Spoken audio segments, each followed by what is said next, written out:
Y vamos a comenzar con el versículo número 4. Capítulo 1, versículo 4.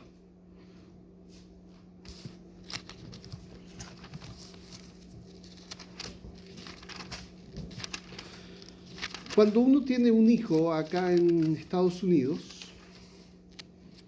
y resulta que uno no tiene la documentación para estar acá en Estados Unidos y el hijo nace acá en Estados Unidos, el hijo es reconocido como americano, ¿ya? Y cuando ese hijo tiene 21 años y tiene las finanzas necesarias, puede arreglar los documentos del padre o de la madre si es que tiene las entradas suficientes. Y entonces arregla la documentación de los padres. Me pareció muy interesante. ¿Por qué? Porque el hijo nacido acá de una persona que no tiene documentos es muy apreciado por las consecuencias que puede tener ese hijo en el futuro. Pero tiene que ciertos requisitos. Bueno, ese hijo, en estricto rigor, voy a aplicar este término, puede actuar como redentor del padre o de la madre. Y uso la expresión redentor porque el redentor ayuda en tiempos de necesidad o en situaciones complicadas. Entonces, si mi hijo ha nacido acá y es americano en todo el sentido, y yo soy indocumentado, mi hijo, si cumple los requisitos de la ley, puede arreglar mis documentos. El hijo requiere ciertos requisitos.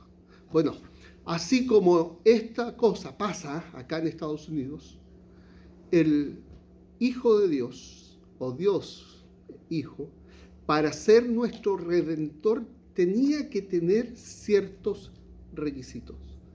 Y dentro de esos requisitos era, primero, que este hijo, el Hijo de Dios, fuera humano, ¿ya? Segundo, que descendiera de Abraham. Tercero, que va de la mano, que viniera de la nación de Israel. Y va de la mano también, particularmente, que fuera descendiente de David, ¿ya? Y fíjense, y tiene ciertos requisitos. Y cuando se cumpla el tiempo, como el tema de cuando tenga 21 años, el hijo va a venir y cumplir lo que la palabra dice de él. Y es particularmente lo que ocurrió con Cristo. Había ciertos requisitos. Cumplió cada uno de ellos. Y interesante que uno de los requisitos previo a la venida del Mesías, del Cristo, de este Redentor, de este hijo nacido en, comillas, esto es una metáfora, este hijo nacido en América, ¿ya? Era que antes de que él viniera Elías. ¿Y quién era Elías? Juan el Bautista. Fíjense, versículo 5, no era el 4. En tiempos de Herodes, rey de Judea, hubo un sacerdote llamado Zacarías, miembro del grupo de Abías. Su esposa Elizabeth también era descendiente de Aarón. Ambos entonces eran de la familia de Aarón. ¿Y qué significaba eso? Significaba que, para ser sacerdotes en ese tiempo tenía que uno ser de un apellido determinado. Solamente los que tenían el apellido, en este caso Ben Aarón, podían ser sacerdotes. Si tenían otro apellido, no podían ser sacerdotes. En este caso, este hombre era del apellido. ¿Por qué dije Ben Aarón? Porque Ben significa hijo de. Y entonces Ben Aarón es hijo de Aarón. Bueno, este era, aquí dice, descendiente de Aarón, ¿ya? Ambos eran rectos e intachables delante de Dios, obedecían todos los mandamientos y preceptos delante del Señor, pero no tenían hijos, porque Elizabeth era estéril y los dos eran de edad avanzada. O sea, para que entendamos bien, ya había pasado el periodo, ya no le llegaban los periodos normales a esta señora Elizabeth. 50, 60 años tendría, era imposible que estuviera embarazada o fuera a embarazarse, porque antes no podía, ya antes era estéril, después ya se le terminó el periodo, imposible que se embarace. Entonces, Elizabeth, esta mujer, era ya de edad avanzada, 60 años, posiblemente. Un día en que Zacarías, por haber llegado al turno de su grupo, imagínense, ¿cuál es el apellido más famoso en México?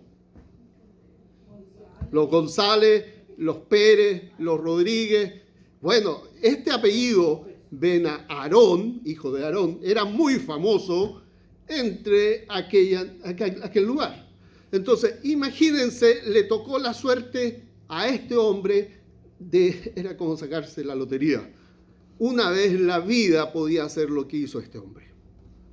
Y entonces, ¿qué hizo este hombre? En la suerte que lo tocó, como era sacerdote, le tocó la suerte que tenía que entrar ante el lugar santo, ante el templo de Dios. Había un solo templo en la época, y solo los sacerdotes podían entrar ante el lugar santo. Después del lugar santo había una pieza, una habitación separada por una cortina gruesa que se llamaba el lugar santísimo, donde estaba la morada de Dios. Bueno, en el lugar santo, esta habitación, había un incensario que se tenía que todos los días encender inciensos.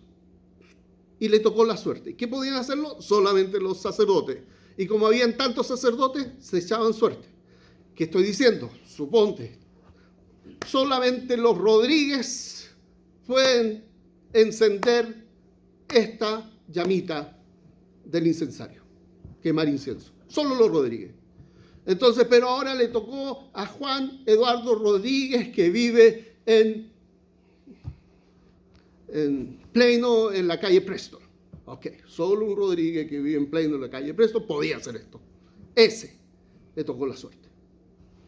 De eso estamos hablando acá. Así de específico, no podía ser otro. Bueno, este hombre de unos 60, 70 años era Zacarías. Un día en que Zacarías, por haber llegado el turno de su grupo, oficiaba como sacerdote delante de Dios, le tocó en suerte, según la costumbre del sacerdocio, entrar al santuario del Señor para quemar incienso. Cuando llegó la hora de ofrecer el incienso, la multitud reunida afuera estaba orando. Imagínense, tengo un incensario acá y solamente este hombre de unos 60 años entra. Y todos nosotros estamos esperando afuera si es que sale, ¿ya? Porque puede morirse el viejito dentro. Y eso es un problema. Necesitábamos otro hijo de Aarón para que lo saque, porque no puede entrar nadie más que otro hijo descendiente de Aarón. Bueno, cuando llegó la hora, verso 10, la hora de ofrecer el incienso, la multitud reunida afuera estaba orando. En eso un ángel del Señor se le apareció a Zacarías a la derecha del altar del incienso. Al verlo, Zacarías se asustó y el temor se apoderó de él. ¿Ya? Imagínense cómo temblaba. No sé, en Chile decimos, bueno, no puedo decir lo que decimos en Chile, pero imagínense cómo temblaba, ¿ya? Como jalea. El ángel le dijo: no tengas miedo, Zacarías, pues ha sido escuchada tu oración. Tu esposa Elizabeth te dará un hijo y tú le pondrás por nombre Juan. Ok, viejitos los dos, el ángel se le aparece y le dice: vas a tener un hijo, tu oración ha sido escuchada. Aquí parece que oramos, aquí nos parecemos a Zacarías, oramos sin esperar que Dios nos conteste. Oramos olvidándonos de que oramos, ¿ya? Porque dice: tu oración fue escuchada, vas a tener un hijo con Elizabeth, ¿ya? Y fíjense, tendrás gozo y alegría y muchos se regocijarán por su nacimiento, porque él será un gran hombre delante del Señor. Jamás tomará vino ni licor y se irá lleno del Espíritu Santo, aún desde su nacimiento. Hará que muchos israelitas se vuelvan al Señor su Dios. Él irá primero delante del Señor con el espíritu y el poder de Elías para reconciliar a los padres con los hijos y guiar a los desobedientes a la sabiduría de los justos. De este modo preparará un pueblo bien dispuesto para recibir al Señor. La única opción que tenía este hombre era decir, wow. Pero este hombre empezó a ver las circunstancias. Ya mi esposa no le llega la regla, yo ya no funciono, no hay posibilidades. No hay ni una posibilidad de que mi esposa quede embarazada. Y dice, versículo 18, ¿cómo podré estar seguro de que esto es verdad? Esa es la pregunta. ¿Cómo estoy seguro de esto? Preguntó Zacarías al ángel. Yo soy anciano y mi esposa también es de edad avanzada. No funcionamos. Y entonces el ángel se enoja. No sé si se enoja, pero le habla serio. Yo soy Gabriel y estoy a las órdenes de Dios, le contestó el ángel. He sido enviado para hablar contigo y darte estas buenas noticias. Pero como no creíste a mis palabras, las cuales se cumplirán, y yo agregaría, a pesar de que no creíste, se cumplirán a su debido tiempo. Te vas a quedar mudo. No podrás hablar hasta el día en que todo esto suceda. Mientras tanto, el pueblo estaba esperando a Zacarías y les extrañaba que se demorara tanto en el santuario. Yo pienso que estarían afuera diciendo, se murió el viejito. Pero no, cuando por fin salió no podía hablarles, así que se dieron cuenta de que allí había tenido una visión. Se podía comunicar solo por señas, pues seguía mudo. Cuando terminaron los días de su servicio, regresó a su casa. Poco después, su esposa Elizabeth quedó embarazada, quedó encinta y se mantuvo recluida por 5 meses. Yo creo que esta señora tenía mucha vergüenza que a los 60 y tantos años estuviera embarazada.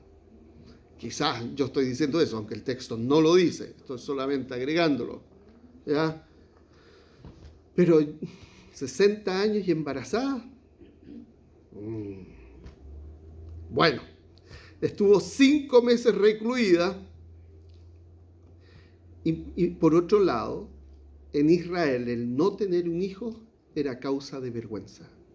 Se pensaba que aquel que no tuviera hijos era maldito del Señor.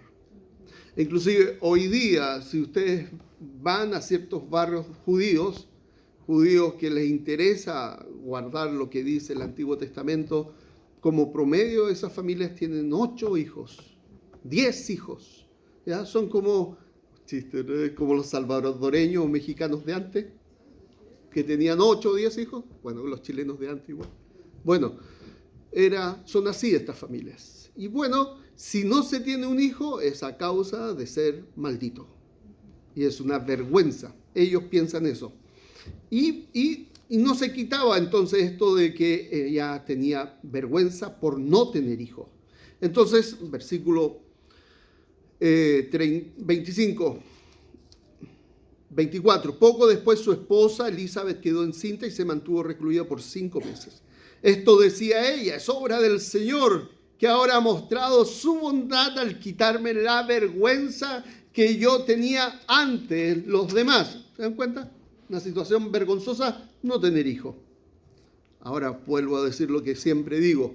No importa cómo venga un hijo, siempre es resultado de la gracia de Dios. Amén. Ya sea como consecuencia de lo que sea, a pesar del pecado, Dios nos bendice con un hijo. Amén. Siempre es resultado de la gracia. Amén. Cierro el paréntesis. A los 6 meses, o sea, ya Elizabeth tenía 6 meses de embarazo, estaba el niño en el vientre, ¿ya? Nótese, el niño 6 meses de embarazo dentro del vientre. La madre y su hijo, y enfatizo, es una madre con su hijo. Madre no pasa a ser cuando tiene el parto, madre pasa a ser cuando el niño se concibe. Amén. Ahí comienza a ser madre. Amén. ¿Ya? Y esto tiene connotaciones políticas. La maldad del diablo. A los 6 meses, Dios envió el ángel Gabriel a Nazaret, pueblo de Galilea, a visitar a una joven virgen comprometida para casarse con un hombre que se llamaba José, descendiente de David. La virgen se llamaba María. El ángel se acercó a ella y le dijo: te saludo, tú que has recibido el favor de Dios, el Señor está contigo. Qué bello saludo. Ante estas palabras, María se perturbó y se preguntaba qué podría significar este saludo. Versículo 30, no tengas miedo, María, Dios te ha concedido su favor, le dijo el ángel. Quedarás encinta y darás a luz un hijo y le pondrás por nombre Jesús.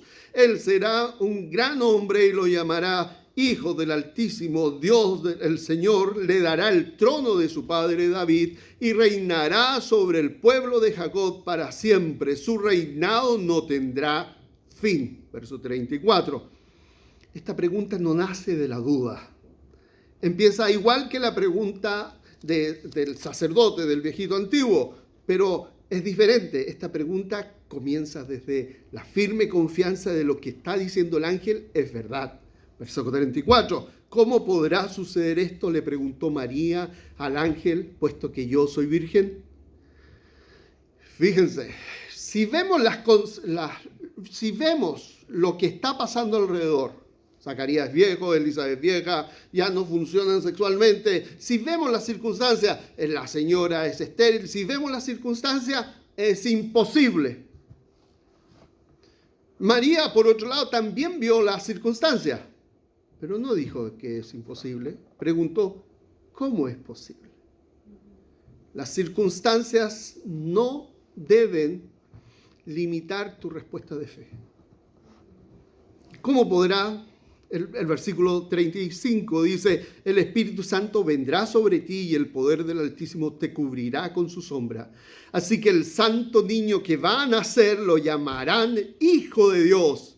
También tu pariente Elizabeth va a tener un hijo en su vejez. Y de hecho, la que decían que era estéril ya está en el 6º mes de embarazo. Porque para Dios no hay nada imposible. ¿Ya? Aquí tienes, y aquí me parece genial la expresión de María, porque dice, esta es una chica de unos 18 años, una mujer llena de fe. Dice, aquí tienes a la sierva del Señor, a la esclava del Señor, es la idea. Y dice, contestó María, que Él haga conmigo como me has dicho.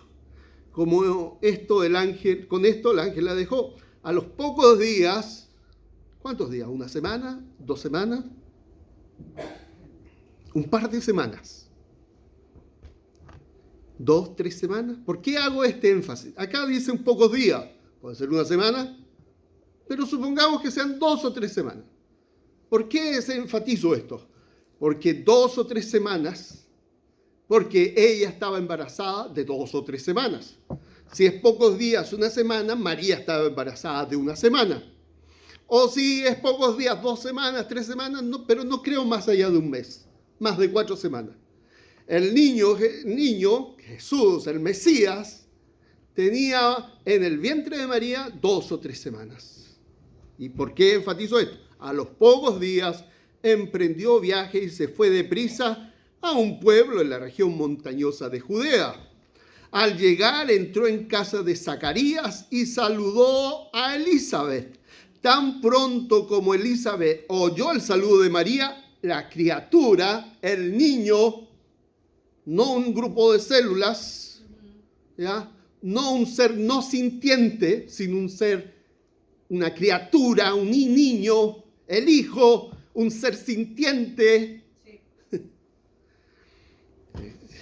Oyó el saludo de María.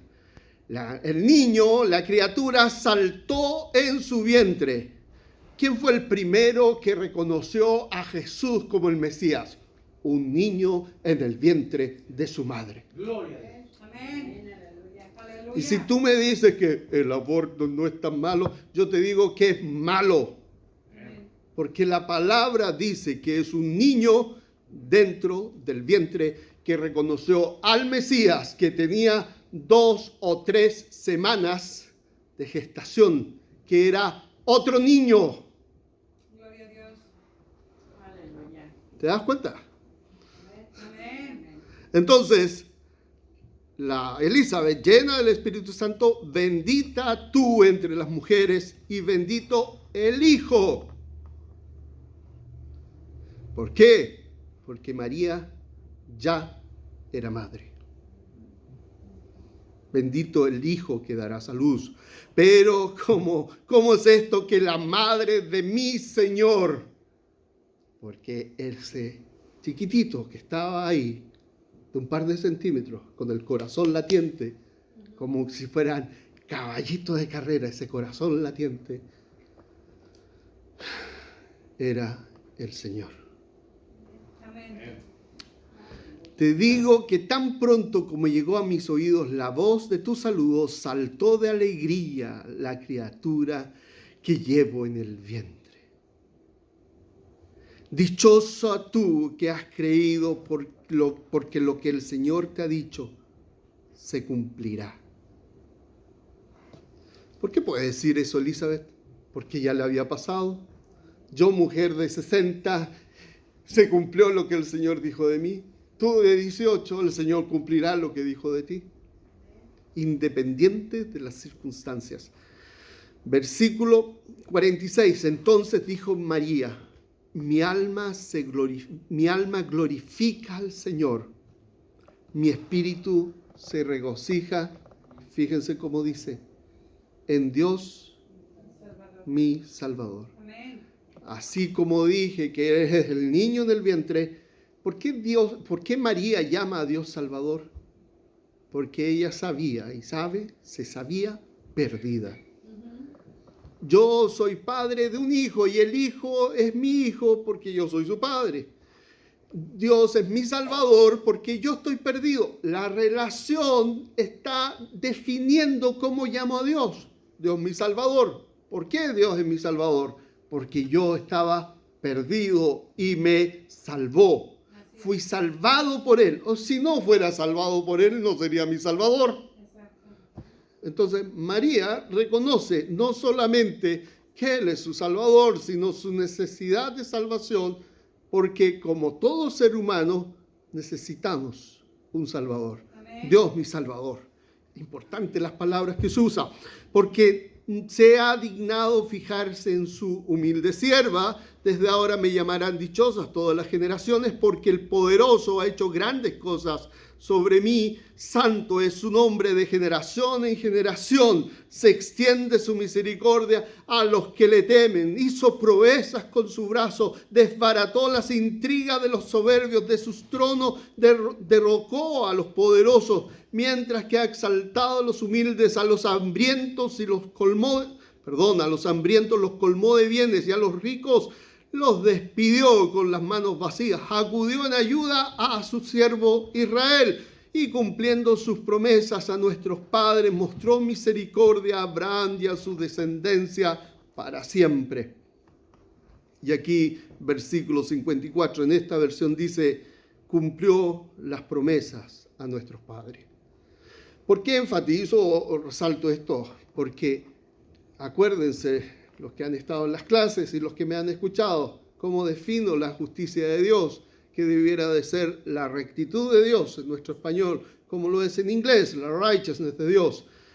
Él es fiel a sus promesas. La rectitud y o justicia de Dios es la fidelidad de Dios a sus promesas por amor de su nombre, para su gloria. Y cuando Él actúa conforme a aquella fidelidad, tiene como resultado actos de redención, actos de salvación. Y aquí dice, pero específicamente, cumplió sus promesas a nuestros padres. La rectitud de Dios actuando, mostrándose en el cumplimiento concreto de promesas. Pero va de la mano de misericordia, de esta palabra misericordia. ¿Por qué van de la mano? Porque el énfasis de la rectitud de Dios es el cumplimiento de lo que ha dicho. Y el énfasis de la misericordia de Dios es actuar conforme al amor que tiene para con los suyos. El amor y la rectitud y o justicia de Dios han de entenderse como sinónimos. en que la línea conductora entre ambas, o lo que juntas a ambas, la justicia y la misericordia, es su fidelidad. Por un lado, la fidelidad de Dios a su palabra, a sus promesas, o la fidelidad de Dios a su amor. Tú esperas ser amada por tu esposo y que ese esposo sea fiel a ese amor. Tú también esperas que el esposo actúe conforme a lo que diga, no te mienta.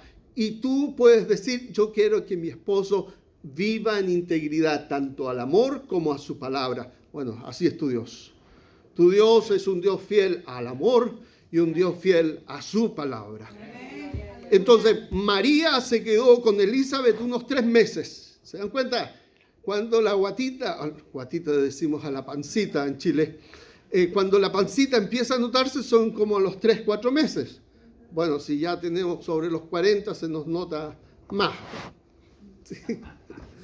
Pero el asunto es que María tenía unos 3 o 4 meses de embarazo, 3 meses y medio, y regresó a su casa. ¿Ya? Y acá me encanta esto. Nacimiento de Juan el Bautista. Bueno, María se quedó, el versículo 57. Cuando se cumplió el tiempo, Elizabeth dio a luz un hijo. Sus vecinos y parientes se enteraron de que el Señor le había mostrado gran misericordia y compartieron su alegría. A los 8 días la llevaron a circuncidar al niño. Como querían ponerle el nombre de su padre, Zacarías, su madre se opuso. No, dijo ella, tiene que llamarse Juan. Si no se llama Juan, mi esposo no va a poder hablar. ¿Ya? A todo esto, básicamente Juan significa favor de Dios. Versículo 61, la gente se oponía diciendo, pero si nadie en tu familia tiene ese nombre, le dijeron. Entonces le hicieron señas a su padre para saber qué nombre quería ponerle al niño. Parece que Zacarías no solamente quedó mudo, sino sordo, porque le hicieron señas. Oye, ¿qué nombre le ponemos? Él pidió una tablilla en la que escribió, su nombre es Juan. Y todos quedaron asombrados. Al instante se le desató la lengua, recuperó el habla y comenzó a alabar a Dios. Todos los vecinos se llenaron de temor por toda la región montañosa de Judea. Se comentaba lo sucedido. Quienes lo oían se preguntaban, ¿qué llegará a hacer este niño? Porque la mano del Señor lo protegía. Y aquí aparece el cántico de Zacarías, el padre de Juan. Entonces su padre Zacarías, lleno del Espíritu Santo, profetizó: bendito sea el Señor Dios de Israel, porque ha venido a redimir a su pueblo. Él entendía que el Mesías había venido a redimir. Él sabía de las 3 meses que estuvo María, la madre del Mesías, con su esposa Elizabeth. Él conocía que ya había venido, aunque todavía no había nacido, pero él ya sabía que estaba entre ellos. ¿Quién? El Mesías. ¿Quién? El Dios de Israel, lo llama acá, porque ha venido a redimir a su pueblo. Nos envió un poderoso Salvador. ¿De quién está hablando? Del Cristo, en la casa de David, su siervo. Acuérdense, él tenía que ser el Cristo, el Mesías, el Salvador, el Redentor. Tenía que ser descendiente de David. Versículo 70, como lo prometió en el pasado por medio de sus profetas. Otra vez, las promesas de Dios cumplidas como lo había prometido. El énfasis es nuevamente, Dios es Dios fiel a sus promesas y actúa conforme a sus promesas. El nacimiento de Jesús, el Cristo, nos habla de la gran fidelidad de nuestro Dios, sus promesas cumplidas. Si Él cumplió las grandes promesas, hermanos, hermanas, también cumplirá las pequeñas promesas. Amén. Para librarnos de nuestros enemigos y del poder de todos los que nos aborrecen, para mostrar misericordia. Fíjense otra vez, si dije que la rectitud de Dios es la fidelidad de Dios a sus promesas y misericordia es la fidelidad de Dios a su amor, ambas van juntos. Así, versículo 73. 72, para mostrar misericordia a nuestros padres al acordarse de su santo pacto. Así lo juró a Abraham, nuestro padre. Nos concedió que fuéramos libres del temor al rescatarnos del poder de nuestros enemigos, para que le sirviéramos y acá La traducción santidad debiera ser para que le sirviéramos con misericordia y rectitud. ¿Por qué? Porque el contexto, la palabra, si fuera santidad se diría ser agios, pero es la palabra osios en griego, un tecnicismo que quizás no importa, pero en el contexto es este. Dios ha sido misericordioso con nosotros y hemos de actuar con misericordia con los otros, porque al Dios que servimos es el Dios de misericordia. Y entonces la traducción debe haber sido para que le sirviéramos con misericordia y rectitud, viviendo en su presencia todos nuestros días. Y aquí, fíjense, todos estos versículos previos habló acerca del Mesías. Y recién ahora, el 76 dice, con ternura de un padre que casi es abuelo, o un abuelo que es padre. Y dice, y tú, hijito mío, qué ternura a Juan el Bautista, tú serás llamado profeta del Altísimo porque irás delante del Señor. ¿Qué Señor? Del Mesías, del Cristo, del Hijo de Dios, para prepararle el camino, para conocer a su pueblo, darás a conocer a su pueblo la salvación mediante el perdón de sus pecados. Gracias, fíjate de nuevo el versículo 78. En 6 ocasiones, en realidad en 5 más esta que está traducida como santidad, en 6 ocasiones aparece la palabra misericordia en este capítulo. Gracias a la entrañable misericordia, a la misericordia que viene desde las entrañas de nuestro Dios. Esa es la idea. Desde lo más profundo. Bueno, gracias a la entrañable misericordia de nuestro Dios. Así nos visitarás desde el cielo el sol naciente, nos visitará desde el cielo el sol naciente para dar luz a los que viven en tinieblas, en la más terrible oscuridad, para guiar nuestros pasos por la senda de la paz. Querido, si tú has vivido o estás viviendo en la más terrible oscuridad, nació la luz. Amén. Dios envió a su Hijo, el Mesías. Tomó forma humana, habitó entre nosotros, vivió entre nosotros. Vieron los testigos sus obras, quedaron por escrito. Y el hombre mostró su maldad absoluta ante este ser santo, justo y misericordioso. El hombre en su maldad lo llevó a la cruz, pero en realidad no sabían que estaban cumpliendo el plan de Dios. Cristo murió, pero no se quedó ahí, resucitó. Si tú estás en la más densa oscuridad, en la más terrible oscuridad, en el momento más triste de tu historia, ha nacido el Mesías. Él es la respuesta a tu terrible oscuridad. Oremos.